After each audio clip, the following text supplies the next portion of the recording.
Welcome to the Rim Break Rodeo. We hope this video helps. In this video, I will explain how to reset your Nespresso machine. Resetting your machine can resolve common issues like inconsistent coffee volume or brewing problems. It also restores the machine to its original factory settings, clearing any customized cup sizes you may have programmed. This simple process is often beneficial after descaling or general maintenance, ensuring your machine operates at its best for a perfect cup every time. Before initiating the reset, a few quick preparation steps are essential. First, make sure your Nespresso machine's water tank is filled with fresh, clean water.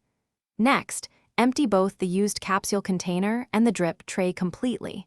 Finally, and critically, ensure the machine is turned off.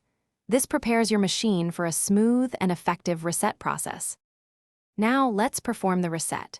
For many Nespresso original line machines, first, ensure the machine is off. If it's on, press both the espresso and lungo buttons simultaneously until the lights go dark. Then, with the machine completely off, press and hold the lungo button for 5 seconds. You will see the LEDs blink rapidly 3 times, which indicates that your machine has successfully reset to its factory settings. After the reset, allow your machine to warm up for approximately 25 seconds until the lights are steady. Next, it's a good practice to run a few water-only cycles without a capsule.